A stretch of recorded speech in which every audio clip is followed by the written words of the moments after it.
Schooling. All opinions or statements expressed on the program are solely those of Investors Schooling or their guests and do not reflect the opinions of WPHT or Odyssey. WPHT, WPHT-HD, WOGL HD3 Philadelphia. From the Piazza Auto Group Studios, experience the power of one with 8 brands and 25 locations. Always live on the free Odyssey app. The Larry Steinhouse Show. Good morning, everybody, and welcome to the Larry Steinhouse Show. I'm your host, Larry Steinhouse, and joining me today is the infamous Omri Morad, keeping the conversation lively with his humor, perspective, and, well, you know, his Omri-ness. Dr. Deb is out today. She's attending a conference, but she'll be back with us soon. Well, let's try not to get into too much trouble without her, okay, Omri? Oh, man, Omri's still mad at me. Can we move on? You're still mad at me. We're going to talk about why you're mad at me in a couple I minutes. am mad at you. Today, we're diving into stock options, real estate, wealth building strategies, and we have a special guest, and we'll tell you about that in a little while. We also have the latest politics, economic news that will impact your money and your future. Expect real insight, real strategies, and, of course, a few laughs along the way, and a little bit of anger from Omri this morning. You will get it. He's going to get some anger. Here we go. We're broadcasting live from Investor School. This is going to be a good show, so if you're listening to this show and you're a fan of the show, you definitely want to turn up your volume. There's no doubt it's going to be a good show. You think so? Oh, I know so. Okay. Anyway, we're broadcasting live from Investor Schooling headquarters where you can learn how to invest, trade, and build financial future you deserve. Don't forget to RSVP for our free Thursday night class at... You don't even want to say it. What are we talking about? Say investorschooling.com. Investorschooling.com. All right, pay attention because pretty soon you're going to have to read the phone number too. What phone number? Whatever phone number you give. All right, I want to thank all our sponsors. First of all, I want to thank Marketing Agency Near You. That's the team behind all our websites, Investor Schooling, Sultan Income Fund, LarrySteinhouse.com, and our charity, Live27. If you want to get a free consultation from these guys, go to yourfreeplan.com. That's yourfreeplan.com. I also want to thank PB Adjusting, helping homeowners get more money from insurance claims. If you've been underpaid by insurance, or if you want to learn how to get more money from your insurance, you want to go to pbadjusting.com. That's pbadjusting.com. Of course, the Sultan Income Fund. Invest with the Sultan. Collect like a king. For accredited investors only, offering a preferred rate return of numbers so high we're not allowed to tell you what they are anymore. And, of course, we want to welcome our new sponsors actually here today, the Joe Keller team at Cross Country Mortgage. By the way, the only person I trust to get me a mortgage, I'm going to talk about that if Omri and I stop arguing. We're going to talk about that on the air today.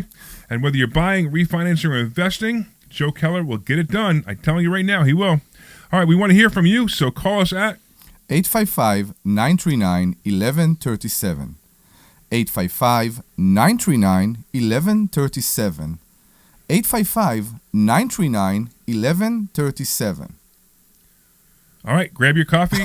Turn up the volume and get ready for another insightful, bold, and entertaining episode of The Larry Steinhouse Show. All right, Omri. What do you want? You want to tell the audience why you're mad at me? I am mad at you. Go ahead, tell our audience why you're mad at me. I am not going to. No? No, you will interrupt me any second, and you will just... You enjoy the argument more... I don't enjoy the argument at all. More than the bottom line. I don't enjoy the argument at all. I enjoy... I hate arguing. Arguing is one of the most annoying things for me. It's such a waste of time of my life. Why are you doing it so much? I don't argue. A lot. Me? With so many people. Who do I argue with? Larry. Are you kidding me, right? No, I have to respond to an argument. That's different. So if you say something and I feel you're wrong or have a different the way opinion, you respond to an argument, always, and I know you for years, it's in a way that puts more oil into the fire. No, it doesn't. Yes, it is. No, it doesn't. Okay. No, it doesn't. What you do is you want take a everything reference? so personal. I am. And as my friend, I appreciate you. You know why I take things personal. But you take everything so personal. Very much. So for you guys who are listening, let me tell you what happened. Yeah. So Omri wanted to go see a house yesterday at what time? The meeting was at 3:30. At 3:30. So he told me to meet him here at the office at 3:30. Now, I know where you're going to go with this because this is fine. Okay. And then he called me back a little bit later during the day and he said, hey, meet me a few minutes early just so we can, whatever, be at the meeting exactly 3:30, which is around the corner. So it was 2 minutes from here. So I actually had a late start and I got out, but I was at the office at what time, Joe Keller? He has no idea. We're going to talk about Joe Keller in a minute. I don't want to get you involved in the argument yet. But I was at the office at exactly like 3:28, 3:29. I was here. The only reason I know that is because I sent you when I came in. I'm like, "Where's his car? He's not here."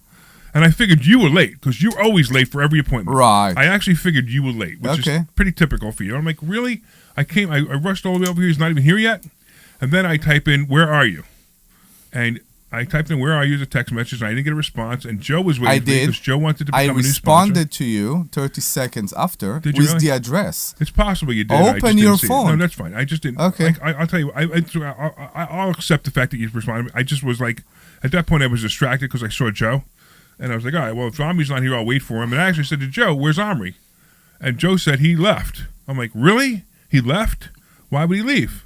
He could explain to you. I told him exactly why I'm leaving. Well, okay. But why would you leave if I'm there at 3:30? Because if you left at 3:35 and I wasn't there, then I would agree with you 100%. And that's a bottom line for every person that is interested in being a wholesaler and to deal with real estate. When you have a meeting with a seller, arrive on time. Arrive early. Arrive before time. Arrive early. I'm talking now. Okay. Arrive before time. Are we agreeing? Though? Because that's how you present how serious you are. That's part of that. And even if your partner is late, ditch your partner and go to the meeting alone. It's very important. I won't argue with that one. That's what I did. I actually think that was great. So that's what I did. Okay. The problem is... But then you got mad at me. Of course I'm mad at you. Why are you mad at me? Because I told you how important this meeting is for me. And I told you... No. Minutes. It doesn't matter. We are not late 5 minutes. It was literally 2 minutes. That's something I learned from you. Yeah, That's something you asked me to always do. Always be on time. Or be early. Or early. Right. And this was a case where, unfortunately, I was not. Okay. So you say you could end it by saying, sorry, I was late, and it will all be over. But I did that 3 times this morning.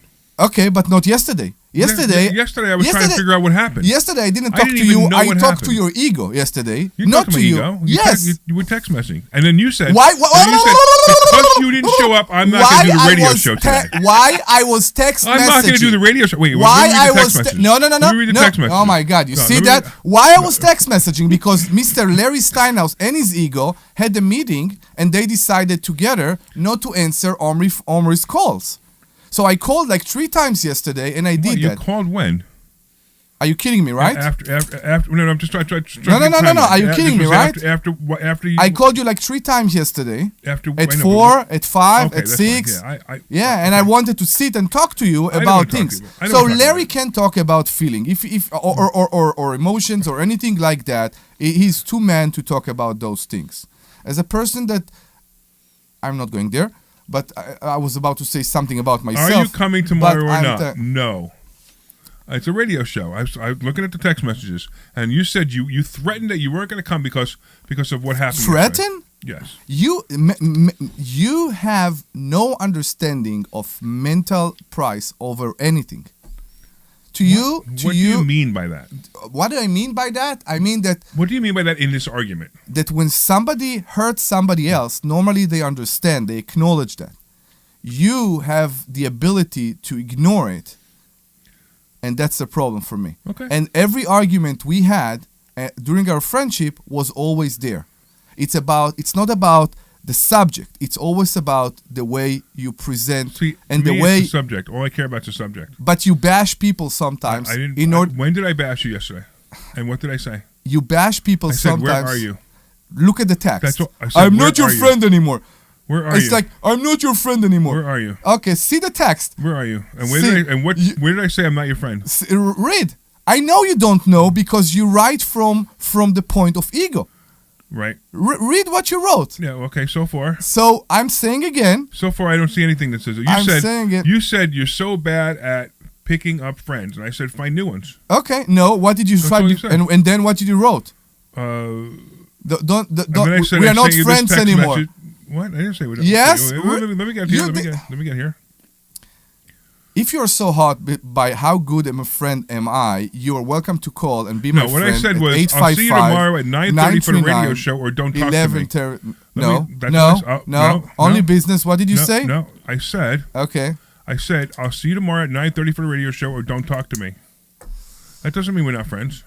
So the thing is, and then I said I'm still at the office waiting for you. Don't talk to me doesn't say we're not friends. It doesn't say we're not friends. Don't talk to me doesn't say we're not friends. Right, and then you said you want to talk about it like a grown man, which the only person not being a grown man in this case is you, but okay. Yeah, right, because I didn't answer your calls. At 9:30 in person. I didn't answer your calls. So I'll talk to you tomorrow at 9:30 in person. Kimmy, we do need Dr. Deb, but not for that. Kimmy says, Doctor, can we move on, right? In that case, Dr. Deb will... Hey, Kimmy, why don't you call somebody call us and referee this?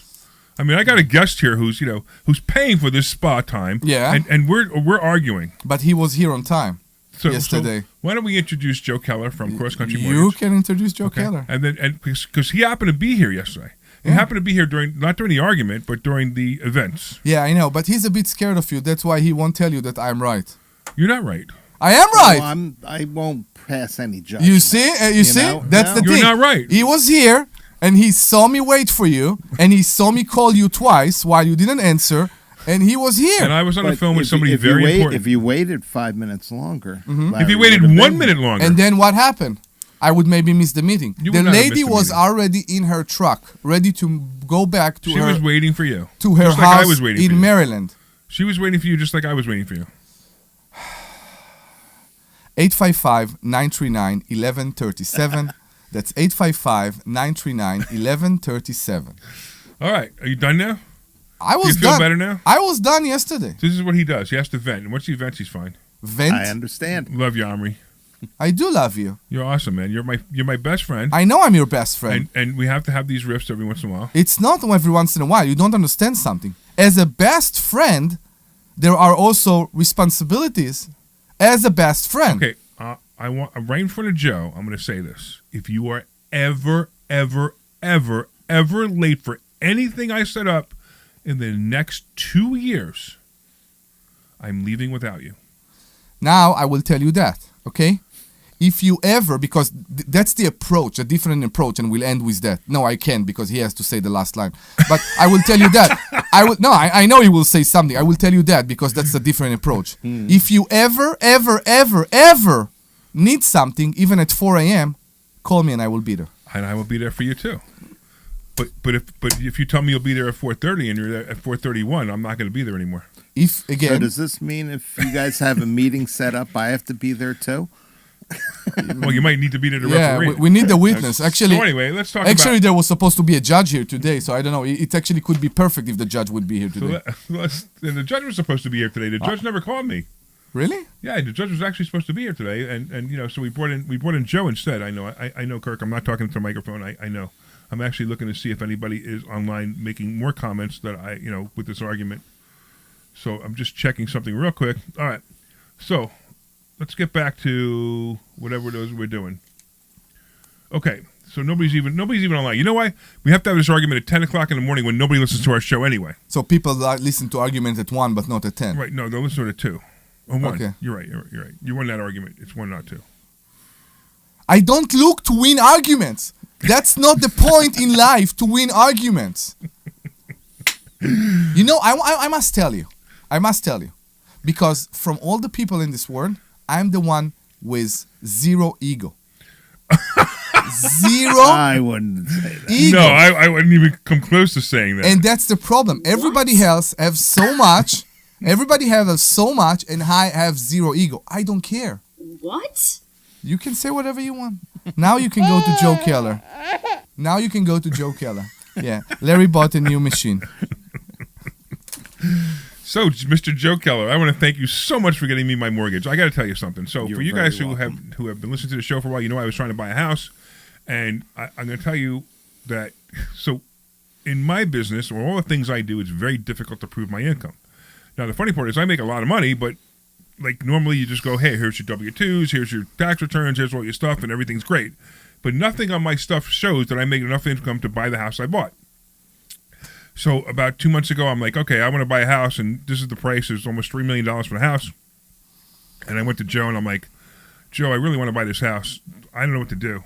And he's like, don't worry, I got you covered. I'm like, how? And he goes, don't worry, I got you covered. And he does something. What was it called? It was called a bank statement loan, which I never heard of before, which is amazing because I've been in this industry for a really long time. Bank statement loan. So all I had to do was show my bank statement to show that money went in and out of my bank account several times, and there was enough money to cover it. And it's not even the out. Well, what? It's not even the out. You're just scared about the in. That's right. Just the in. You care about the in, which is the crazy part too, because you could qualify. Technically, anybody could qualify for any loan then. Technically, but what you have to do is you have to look at all the deposits going in. Okay, they exclude certain ones that would be transfers and stuff sure. So it's not doubled. Yeah. And then they average it over 12 months, and they give you 50% of the average. Now, the funny thing is if you get me an accountant letter that says your expense ratio is only 40%, now I can use 60% of the deposits. So I didn't even do that. We didn't even need to do that for you. We were okay at the 50 that they gave us. Right, that's amazing. So it's almost like so it's funny because I feel like the 80s are back here again. Yeah, no, the 80s. I'm sorry, 2008. Exactly, I was about to say. I'm afraid it's going to be 2008 again. It's not that bad. I don't think it's that bad either. I think also this is at least there's money coming in that because there used to be a stated loan would be like, yes, I state that I make $100,000 a year and. You didn't. I mean, I remember these loans. I remember unemployed people saying, hey, yeah, I clean houses for a living, and I make $100,000. I'm like, wow. And you could also state how much money you had in the bank without producing a bank statement. Wow. How is that? You just said it. That's how they did it. Stated income, stated assets. Well, 2006, 7, 8, I should say. And that was what blew it all up. So I tell you what's worrying me about that. I attend a lot of sheriff sale and all that, and I take a lot of money out of my account, and I also deposit a lot of money in my account. Right. You only look on the withdrawals. No, you only look at the deposits. I'm sorry, the deposit. You don't look at the withdrawals. Correct. The point is, if you will look at my account, let's say I haven't done anything besides going to a sheriff sale, you will see a deposit of $40,000. You won't see a withdrawal of $40,000 a day before. So a person that basically want to trick the system. It's not even trick it. It's not. It's like I know what you're saying when you say trick, but it's not even tricking it because it's literally what they're looking for. They're just looking for the deposits. But how can they? I'm trying to figure out how can they do it without looking at the withdrawals. I agree. I don't understand. I mean, especially you look at the statement on my bank statement. It says money whatever number is, but money in $250,000, money out $251,000. You saw my statements, and in my statements I have many certified checks of $40,000-$50,000. Sure. And most of the time they go back into the account the day after. So they concluded that as long as it's not your money, like if that is your money coming from say like an equity line or something like that, we can't use that as a deposit because it's your money or it's borrowed money that you're putting in there. So they are looking at cash flow. So you filter it through somebody. Income. And when I get all the bank statements, I don't do the analysis on it. I allow the lender to do the analysis, and they tell me what I can use for income to make the loan work. So I know up front. That's amazing. When I'm doing somebody's pre-approval that they have X amount of dollars income. I ran their credit, so I know what X amount of dollars liabilities are, and then I tell them what they qualify for. That's amazing. It is. But that was a complicated. I shouldn't say it was complicated. It was actually a very easy loan. Yes. But it's not the kind of loans that are likely that the average person is going to get. No. So the average person is going to get a loan that has normal either tax returns or pay stubs, W-2s. Right. So what is going on in the mortgage industry right now? I mean, I see different things like mortgage rates are coming down, mortgage rates are going up, interest rates are coming down, interest rates are going up. What is the reality? Well, let's break that down. Interest rates, okay? Our friend Jerome Powell hasn't been very friendly. No. He keeps He's an idiot. Exactly. But we won't even get into that part of it. They lowered the Fed funds rate, and the next day mortgage rates go up because right after they lower the Fed's funds rate, they come out with a negative response that makes the market go crazy, and the 10-year treasuries fall off the cliff. And then it takes us a week to get back to where we were the same day as when they lowered the Fed funds rate. Are the rates going to get lower in the future?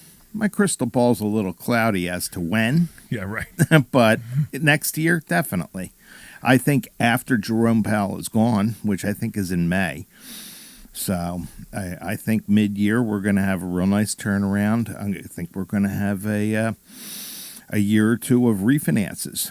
You know? Yeah, it's funny because me refinancing that loan would be great, except it would probably cost me $50,000 in fees to refinance it. But to save 1%, okay? Well, 1% I don't think would cover it because you got to figure that I'm not going to be in that house.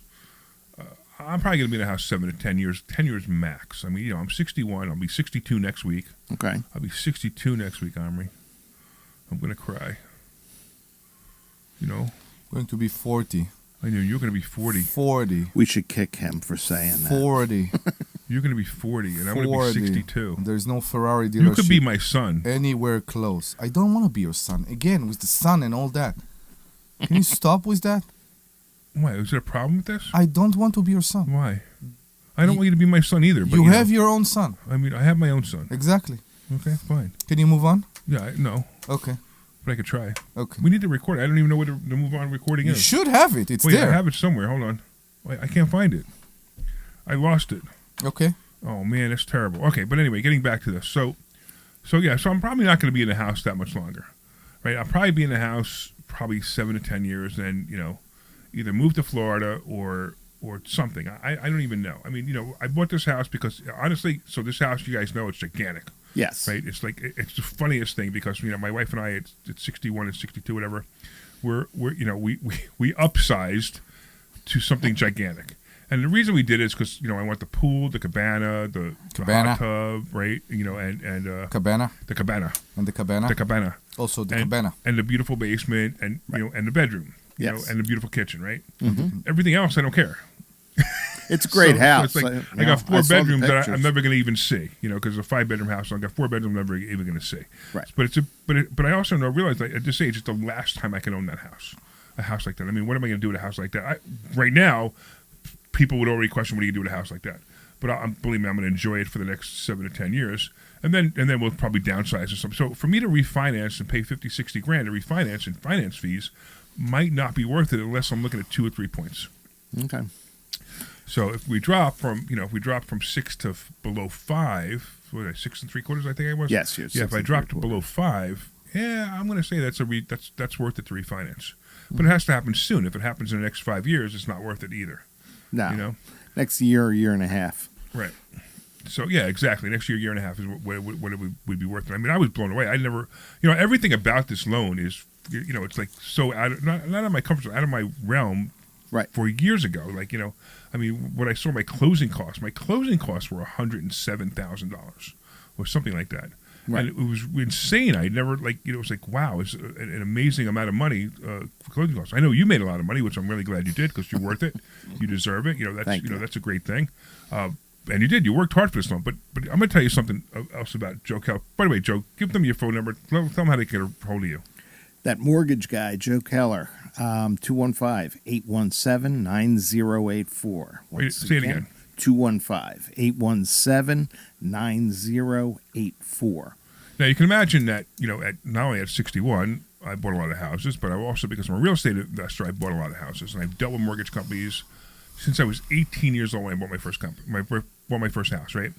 And getting a mortgage is extremely stressful for everyone. Now, for me, it's not so stressful because I'm used to a lot of the stuff that goes on. Yes. But what I did notice is you have an assistant named Kelly. Yes. And your assistant, Kelly, was the most amazing person ever. She's great. Now, she would call me in anticipation of me getting nervous or me getting stressed. She would say, hey, listen, this is what's about to happen. You're about to get this note. It's a letter. Just sign it. Don't worry about it. It won't affect anything. Whatever it was that she said, that she said to do, and she said why it needed to be done, and she said how it needed to be done. That to me was the greatest thing ever. And the funny part was the only stress I had through the entire mortgage was the homeowner's insurance. Oh, yes. And it was the funniest thing because I had no stress in this mortgage whatsoever. Mostly because I kind of know how to do it, but also because Kelly would call me and she would say, she would de-stress me before I even had a chance to be stressed. Right. And it was great. And it was funny because it was the homeowner's insurance. It was so hard. I didn't realize that when you buy a house over $2.5 million, homeowners insurance companies don't want to insure them. It's a big deal. Which I had no idea. I mean, so that was the weird part. That to me, that was the weird part. But that's okay. Right. It is what it is. We got the insurance eventually, and we got it at a decent rate. Yeah, and having Kelly on my team, I mean, she's like the buffer between me and the buyers. I'm the first guy in. I take all the information for the application, get the application set up in the computer, and then it goes off to her. Yeah. And she does her thing. She makes sure that all the disclosures that are supposed to go out to the borrower go out, and then when you get this big giant size email of stuff to sign here, right? She'll tell you what it is. Okay, if you have any questions about it, a lot of people just go through it, click, sign here, right. And we're off to the races. And of course, we're talking about a very big mortgage for me, but you'll handle a mortgage that's $100,000, of course, right? Yeah. Yeah, okay. The only reason I want to bring that up because I don't want anybody to think that if you're buying expensive houses, sometimes you should call Joe. If you're buying expensive houses, you should call Joe. But if you're buying an inexpensive, and I should say inexpensive because that's not a fair term, but the average person's house, that doesn't sounds terrible. A lot of times, no matter what I do, I put my foot in my mouth when I say something. Just say like that, home. Right? Yeah, just stay home. No, just say home. When you're purchasing a home, right? You still use Joe. Yeah. Right? Because honestly, I'm telling you right now, regardless if you've it's ever bought a home 100,000 before and you had the stress to the mortgage, you're not going to have the stress through Joe's team at Cross Country Mortgage, right? Cross Country Mortgage. Right. We handle first-time home buyers, move-up buyers, second home buyers, investment property buyers. So whatever you're looking for, I also dabble in commercial. We handle small commercial up to 10 units. And make sure you talk to Joe, not somebody else there. Absolutely. Or Kelly, of course. But because there are other people there, but Joe is the guy. I mean, Joe got this done. And not only that, you had gotten it done for a couple of the students love you, man. It's funny. They're like, yeah, Joe did it again. Joe got me a mortgage again. So Joe also started out as a student, which is kind of cool. And now he's like I don't even care about doing stock options in real estate. I do. I know you do. I'm just messing with you. But he's making so much money as a mortgage broker for all those students because all the students love him. Well, these types of loans, like your bank statement loan, that's what's in the industry. They're considered non-qualified mortgages and non-QM mortgages. Okay. There are other types of NQM mortgages. I did one for one of the students. It was an asset depletion deal. Basically, what we do is we take all the assets, add them all up, whatever they have, liquid assets, including 401ks. We just have to reduce them by a certain figure, and then they divide it all by 60, and it gives us a monthly income that we can use. That's pretty wild. It's a crazy. So there's all kinds of great mortgages out there that I didn't even know about, and that's another great one. Another one we can use P&Ls, profit and loss statements from the accountant. That's great.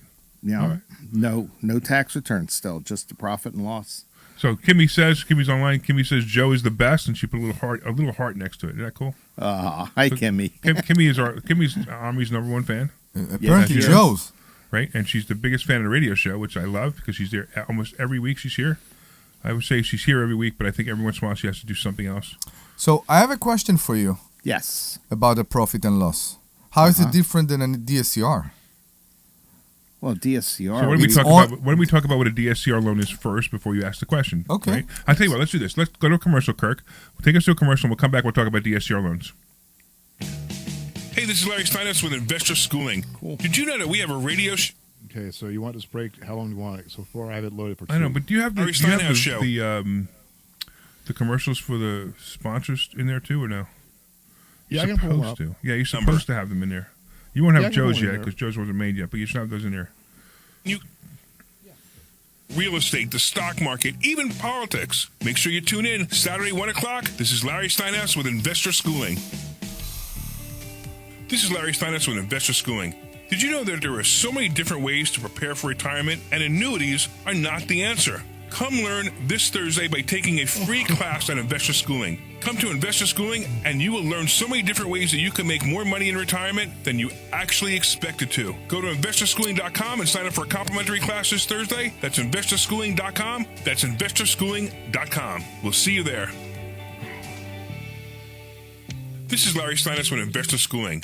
Did you know that you can buy real estate with absolutely no money out of your pocket? That's right. If you've listened to our show or if you've read my book, Money Hacks, I talk about how to buy real estate with absolutely no money out of your pocket. You should come this Thursday night to a complimentary class at Investor Schooling and learn more. Learn how to buy properties with no money. Blake? Learn how to make money at closings and learn how to Remember make a Monday monthly I told income. you to order the fan I sent you to you. That's investorschooling.com. Take your complimentary class this need Thursday. this one. He'll get it himself.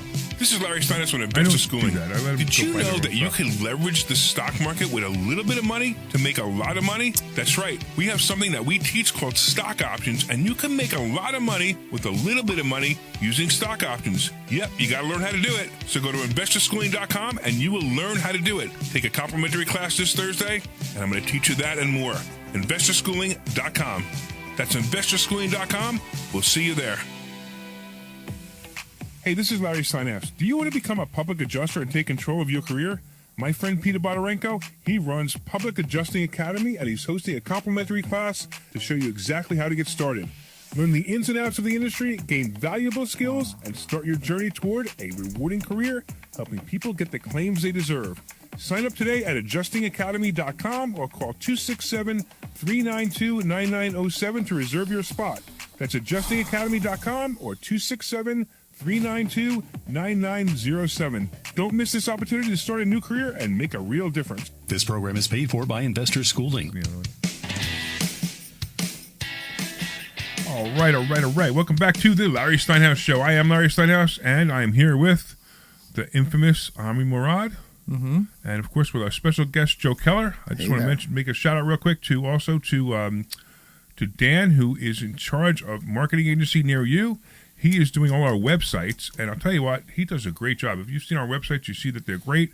But the cool part, too, is he can also do your marketing for you. He can do your Facebook ads for you. He can do anything you want for you.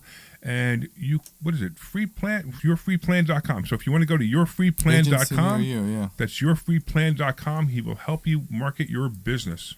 And that's a great idea. And, of course, the Sultan Income Fund, Omri, we used to say that you get 3 to 4% a month return on your money. But our attorney says we're not allowed to say that anymore. So don't say what we say now is we say results so good that our attorney says we can't tell you what they are. If you want to find out more about that, you can send a text message, the phone number 26786. That's 26786, and text the word Sultan to 26786. That's Sultan, Sultan, and that will be the number. All right, cool. So getting back to you, Joe, I want to talk about a DSCR loan because this is something that's new for about 2 or 3 years now? Might be pushing 4. Okay, cool. So that just shows you how long. And most people have no idea what this is. So what is it? What does DSCR stand for? First of all, debt service coverage ratio. Cool. Basically, what we're doing is we're doing investment properties. We don't need to know your personal income. We don't need to know any of your personal finance stuff. So no tax returns, no pay stubs. All we need is this sounds like 2008 all over again. Yeah, but it's only for investment properties. Okay. It's not for owner-occupied. Right. And you have to verify assets. Okay. So we need 2 months' assets. And when you say assets, you mean bank statements? Bank statements, brokerage, wherever the money is coming from for the deal. Plus, you need 6 months reserves. Okay. Okay. Yeah, 6 months reserves seems to be a big thing now. Yes. So it seems to be like every loan you have to have 6 months reserves. Because I remember you asked me for that, and I was like, and I'm like, it's funny, like I just sent you over one of my statements. It was fine. It was like, oh, what a pain. Because I think I had to send them all. And I'm like, all you needed was the 6 months. So I sent you one statement that had showed 6 months. And I was like, hey, fine, that's enough. Well, in 2008, we had people scraping the bottom of the cookie jar, not verifying anything, right, coming to settlement. And the next month, they're broke. And the first payment rolls around. Right, and they still have no money in the right, bank. Right. So that was... a big thing. 2008, you could spend a whole hour on a show talking about that. Oh, yeah, absolutely. Yeah, 125% loans, reverse amortization. I mean, some of these were nuts. I remember being offered a reverse amortization loan. Now, reverse amortization loan means you're paying less than even the interest, and they keep tagging on the difference to the back of the loan. How could anybody not know that could be a problem? That was nuts. And I worked for Washington Mutual at the time. Oh. And they were one of the largest lenders out there doing that type of loan. Now, crazy loan. I never used that loan for first-time home buyers. Right. I had many of them. Oh, did you? They were great, to manage your cash flow. Yeah, but especially if it just explodes. At some time, you have to face the piper. If you made additional principal payments when the interest rate was that low at the teaser rate at the 1.95. Yeah, I know, but it wasn't 1.95. You were paying 1.95, but the interest rate was still 3 or 4 or 5%, and you were only paying 1.95 for the first year. And then it could only go up a certain amount each year. So in the first couple of years, you still were at a discounted rate, but you had to pay at least that rate. Right. And then you could pay extra, and you could hyper-amortize the loan. Some of my loans, I was 5 years ahead on them. Wow. After, that's pretty neat. Yeah, after a couple of years. Okay. But anyway, I'm sorry. Let's get back to the DSCR loan. And so how do you qualify for DSCR loan? DSCR, you need a credit score of 660 or better. Okay. You need the assets in the bank. Okay, so 20% for a single-family home, 25% for 2 to 4 units. How much back they look? For the assets? Yeah. 2 months. So I need to put the money in the bank and wait for 2 months before I'm coming to you. Yeah, because I can't see it go in the bank. You need to see a statement. Right. With but that you can use a there. HELOC, you know that. What? You can legally use a HELOC. Yes. So if you have a HELOC loan or you have a line of credit loan that's available. No, you don't understand my question. Okay, sure. So normally in a mortgage, they want three months bank statements. Right. So in each one, in one of those, they will see the money from the HELOC coming to my account. No, but it's okay. The HELOC you is can okay. Use the HELOC. The problem is if you have a large deposit that, say, is cash that you got from your uncle, and we have no way of verifying my brother-in-law. If your brother-in-law gave I cry every night, that happens, so we have to have that money come in, and we don't want to see that. So that's part of the balance 2 months ago. Okay. Right. So, but a HELOC's okay. You can use a HELOC. Yes. You just can't. You just can't. They need to have some kind of. They need to. You need to see where the money came from. Okay. That's all. So HELOC is fine. That's why I tell people always have a HELOC open on your. If you have a house, get a HELOC. Even if you don't use it, just get it. Have it open because in case an opportunity comes, you have the available cash ready to buy that opportunity if it comes. I'm trying now to increase mine. Actually, I'm trying to. Have an umbrella HELOC against 2 of my properties. It's not an umbrella. It's a whatever they call it. So back to the DSCR. Joint blanket. Yeah, whatever. blanket. So back to the DSCR. I mean, the way you qualify is by Debbie now. He's Debbie now. He's on track. We annoy him, so he says. He's sitting in Debbie's seat. So okay. You can say shh to us. Yeah. Yeah. You can say, "Can we move on?" Can we move on? Yes. Okay. So anyway. Before I lose my train of thought, they look at the rent that you have coming in. So let's say the mortgage payment that you're looking at is $1,000. If your rent payment is $1,000, you're 1-to-1. It's a done deal. There are even DSCR deals out there that will go to 0.75 to 1. So you can have negative rent. Okay, this is 2008 happening here. Yeah, right. Sure. They'll allow you to be a little negative on some of them, but you have to be an experienced investor. Okay, it can't be your first investment property.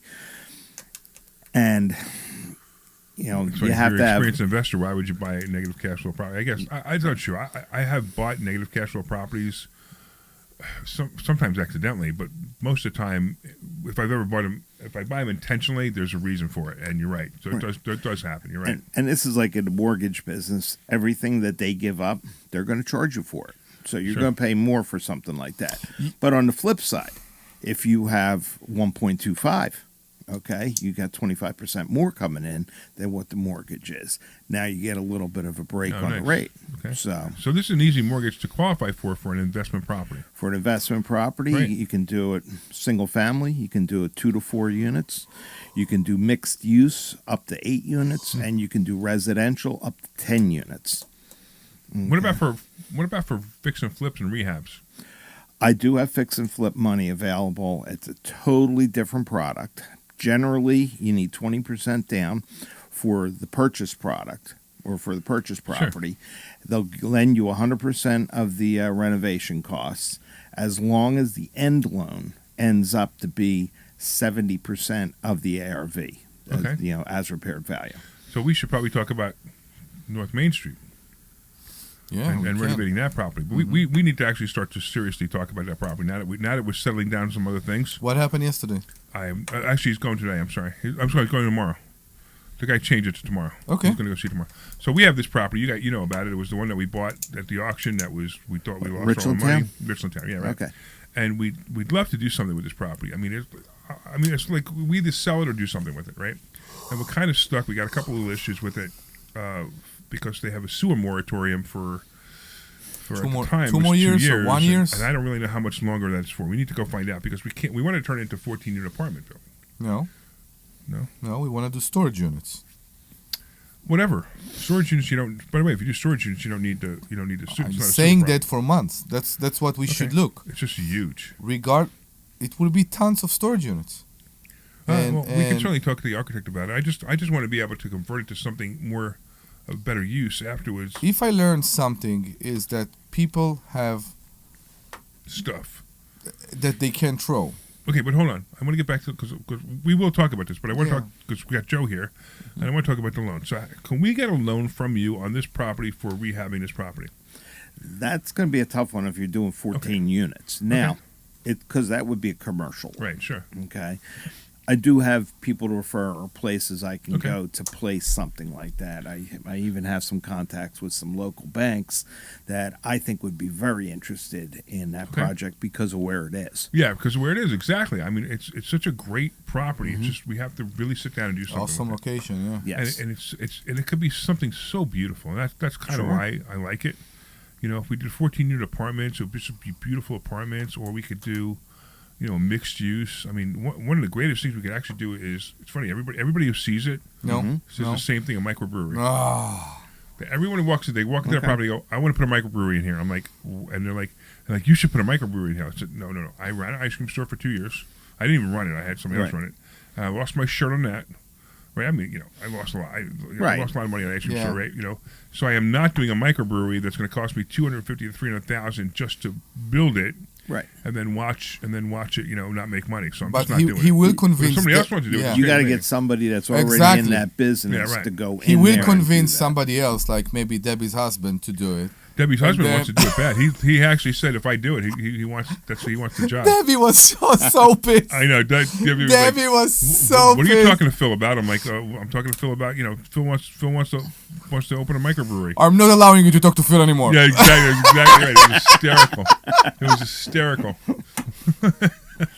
So you do a microbrewery with a blues night where you have a house blues band. I know. You do an open you'd stage. Fit right in. The way you look right now, you'd fit right in. If you watch it on Facebook, you know what I'm talking about. You'd fit right in. I wanted to do a swingers club there, but he don't want to do that. Yeah, that's tough to sell. The thought of seeing you naked was the only reason I didn't want to do it. I know. I got you. I'm not going to say that I'm a member or you're a member, but... A member of what? Can we move on? A member of what? Of the swingers club. Are there any more swinger clubs? I have no idea. I don't know how the subject even came up. You brought it. How did the subject come up? I have no idea. Really? Yeah. Can we move on? Can we move on? Yes, we can. We found it. We found it. Yeah. I found it. All right. So getting back to you. So DSCR loans, that's a great alternative for people to get. Yes. To be able to get investment properties. They still have to put 20 to 25% down depending on the property. Okay. Right. Let's go down, talk to the average person buying a house they want to move into. Okay. So let's talk about conventional loans, FHA loans, and how to qualify for those and how they work. Okay. Those all work as what we call full doc loans. So we're fully documenting all the income and the assets. And this is an average person who has a job. Has W-2s, has pay stubs. Right, exactly, right. And saves their money in the bank. Not under the mattress. Right. Okay. So as long as everything is documentable, then we're okay. We run the credit, standard credit report. You could do an FHA loan as low as 580 on the credit score. Okay, so with FHA loan, let's talk about that. Okay. So what do people have to put down on an FHA loan? 3.5% is the minimum down payment. So now, if you take 3.5%, so you buy the house was obviously $100,000. Okay. Can they come to closing with $3,500? Yes. Now, the problem is though, there's closing costs, right? Right. You're only allowed 6%. Okay, seller's assistance towards the closing costs. So you remember you're talking to an audience who has no idea what you're talking about. Okay. And that is where I wanted to go, but you 6% into the purchase price. Right, so here's what happens. So what you can do is you can actually tell the seller, listen, the house is $100,000. I'll give you $106,000 for it. Mm-hmm. Give me $6,000 back for closing costs. Which, by the way, that's what I did in my loan. Yes. Even though I bought this house with a huge loan, I actually got $125,000 back from the seller on my house. And the reason I did that, to cover the closing costs, but the reason I did that was because I was able to go to the table with less than 20%, even though it was still, my loan was still 80%, but I was able to go to the table with less than 20% because I don't want to take, look, I make a lot of money on my money. Right. So the least amount of money I can come to the table with in a buying a house, especially my primary residence, the least amount of money I come to the table with is much better for me. Right. And I didn't want to get I didn't even know if you can get it. You can't get can you get a loan that's 10%? Could I have gotten a loan with 10% down on my house? Probably not, No. Right? Yeah, I didn't think so, right? No. Yeah, so my house, minimum 20% no matter what because of the price, right? Correct. Yeah, so I had to come up with 20%, which is fine. I had it, but I didn't want to take the money out of whatever investments they're in, so I took at least, as a matter of fact, I sold the house I was in, and that was funny because people the mover was hysterical. Because the house I'm in, I sold the house for $600,000. Right. So you can imagine the size of that house. I'm going from a $600,000 house to a $3 million house. Mm-hmm. And the only reason I even, it was at the point where, if you heard the story, Debbie House Shamey, ever heard the story? About Debbie House Shamey? So my peers, they're all making a lot of money like I am, and they all have these beautiful houses. What? You're what? My peers. Peers. My friends. Okay. Like the people I hang around with. Okay. Not you. Okay. You're getting there though. Maybe. I'm going to bring you up with me. That's my goal. To bring you up with me. I'm not good in being dragged. No.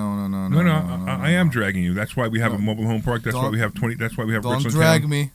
I'm dragging you up. No. You put too much stress on me. So some of my peers, some of my mentors and some of my friends, and especially my friends in California, they have these $2 million, $3 million house, and I go to their house. I'm thinking, I don't know if I want to invite them to my house, But my house was paid for. Everything, it's like I had no mortgage, I had no expenses. It's funny. The landscaper came the other day. The landscaper came and said, "Yeah, we're gonna trim up the hedges and pull the weeds." Are you using the same landscaper? No, different landscaper. And one tree was dead. Take the tree out, right? So if I added up all the landscaping on the house that I came from, since I owned the house, it wasn't even 1/4 of the amount of money I just gave him to weed this place, trim the hedges, and take down one tree. Right. I was like, what did I do? So anyway, Debbie House shamed me because Debbie came to pick me up one day. Mm-hmm. At my house, she had never been in my house before. She came to pick me up, and I get in the car, and she goes, I wasn't expecting this from you. And I'm like, really? It's like my house is bigger than yours. And, Debbie has an average house in Langhorne. And, I had a really nice, average Victorian-looking house, beautiful house. Mm-hmm. But it was, it was just small. And it wasn't, it was 2,300 square feet. And it was just small. It wasn't, it was nice. We made it the way we wanted. We bought it. We completely renovated it when we bought it. We made it absolutely gorgeous for us. Right. But now I got all my peers, and I'm embarrassed. And Debbie was the final straw. She house shamed me, so I had to buy this house. My God. So I took that money from that house, and I took that money from that house, and I bought this house with the seller assist. Sure. And that was it. I even got money back at closing because, when I sold the house, I got a little bit of money back. Right. Because I sold the house for more than what I needed. So it actually worked out really well. And now I have a really incredibly high mortgage, which is funny because it's such a weird number, but it's okay. People don't understand, I'm looking from my perspective. Sometimes it's great to have your own home, but I tell you, I sat with with our actually insurance agent yesterday, and he couldn't get why am I renting. Some people don't get that. It's not a bad idea. We had a 10-minute conversation, and I told him, I was very open. I told him what I own and how much I'm getting and why my money work better for me right now. That's correct. And in my rent, in investment property instead of in my own home. He couldn't get it. It's funny because a lot of people don't understand that if you buy a house, it's not an investment; it's a liability. Yes, I agree. I mean, it's a car. It's exactly like a car. No, not exactly, because cars go down in value. At least homes go up in value. Yeah. Right? But it's a liability because you're not making any money on that money. So every month I pay my mortgage, I don't get any money back for paying that mortgage. I mean, I get a little bit of tax break for the interest. I don't even get the whole thing anymore, but I get a tax break for the interest. But that's all I get. I don't make money on that money. So if you buy investment property and you're paying whatever $2,000 a month on your mortgage, and you're getting a rent for $2,500, you're making $500 on that mortgage, on that payment. So that's an asset, not a liability. So owning a house is a liability. So you're paying rent, which is the same exact thing as somebody paying a mortgage, and you don't have to worry about repairs. You don't have to worry about anything that happens to the house. You don't have to worry about the taxes. The taxes somebody else's problem. I realize you're paying that in your rent, but you don't have to worry about it. That's why renting is not a bad idea. If anything, since I moved in, because I did requested a lot of things to be done, I gained money. You know why? Why? You won't believe it. Because my landlord right now have hard time finding people. Oh, it's funny. They hired your guy. So that's hysterical. So Omri has a small handyman business. Mm-hmm. It's kind of like a handyman contracting business, kind of like right in the fringe. And so they hired your guy to do it, so you made money. That's hysterical. Yeah. That's brilliant. That's brilliant. So I keep sending her invoices for everything he do. So let's go back to FHA loan. Yes. So FHA loan, so $3,500, they can come for a $100,000 house. They can come to a closing with $3,500, and they can get seller assist from the seller. Now the real estate agent needs to know how to do this, right? And their mortgage broker needs to know how to do this. They need to understand it, right? And then, of course, the house has to appraise, but the house always appraises. So if they're asking $100,000 for the house, and they got to raise the price to $106,000, it's okay. Right. The house in this market right now, appraisals are not a big issue. Right. And actually, there's even a way that you can bump that 6%, say, up to 8%, where in Philadelphia, transfer tax is 2%. Yeah, there's a section on the agreement of sale where you can state that the seller is paying all the transfer tax. It's on page 1, line 14 or something like that. So the seller pays the transfer tax, and they can do 6%. Oh, that's great. So that pretty much gets the borrower in the property with just the down payment. Now, that's fabulous. There's other programs out there. But hold on one second. So what does it cost them? So do they have to? They have to get PMI, right? Which is the private mortgage insurance. It's a private mortgage insurance. They call it that private. It's MIP in an FHA loan. Okay. PMI in a conventional. Okay, loan. gotcha. And this is basically insurance that default insurance. Right. So which you pay for, which is fine. Mm-hmm. So that costs a lot of money. Not a lot. 0.55% in the monthly, 1.75 upfront. That's financed into the loan. Okay. So, not a lot monthly. Right, sure. But that doesn't go away. It used to be that when the house reached 80%, it went away back in the day. FHA, it's forever. You have to refinance to get out of the PMI. Which I think is terrible. I think they should go back the old way. Yeah. Because now people have to pay to refinance. True. And that's expensive. Mm-hmm.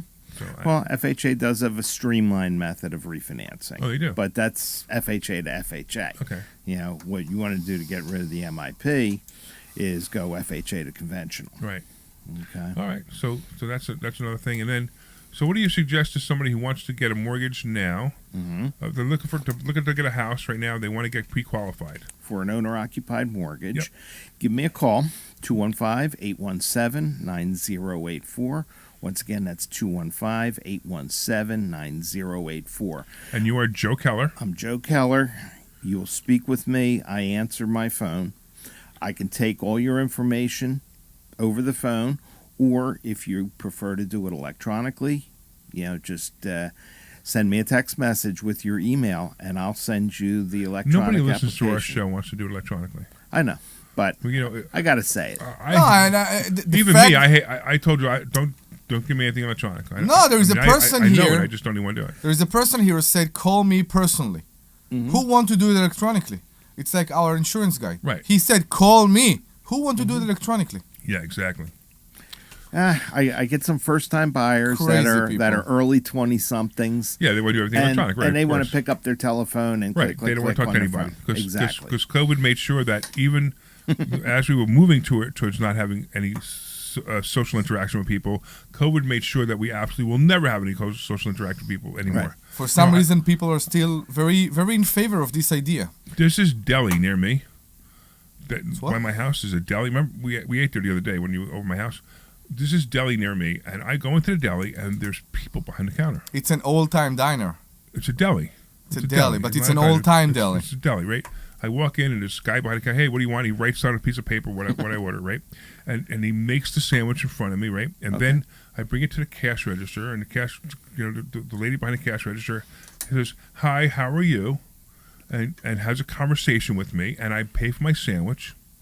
And then she says, cash or credit card. And I cash or credit card. She does it, and she gives me. You're not gonna believe what she gives me to put my sandwich in. A bag. A bag. Really? Do you believe that? She actually gives me a bag. How much it costs you? No, nothing. No. The bag doesn't cost anything. The bag is free? And the bag actually says, "Have a nice day" on it. Wow. It's amazing. So, like, I don't want to go anywhere. I don't want to go to McCaffrey's. I'm going to go to this deli. I don't care how much the sandwiches are. It's just that I get friendly service and I get a bag. Normally, those places are actually the cheapest. I know, they normally are. You're right. They normally are. But, and the sandwich was really good, too. I can't remember. I think it was Hometown Deli, I think it was called. Yeah. Near my house. But it was just really, really good. All right. Anyway, we got about we got 1 minute left. No, you get 20 seconds left. No. Oh, we got 5 seconds left. Oh, I got to go. Anyway, this is Larry Steinhouse. Thank you 15. so much. I'm done. Yeah, you're right. You're not done. You have 15 seconds. No, 10 seconds. Okay, fine. Goodbye, everybody. Goodbye. We have 10. InvestorSchooling.com. Reach out to Joe Keller, and we'll see you next week. 1. Bye. Bye. This program is paid for by Investor Schooling. That was easy. All opinions are Kirk, you didn't put any music on. I got lost. Those of Investor Schooling. Sorry, I was about to, but Omri cut me off. So Omri saved the day because I thought we had another minute. Exactly. No, we have another half a minute.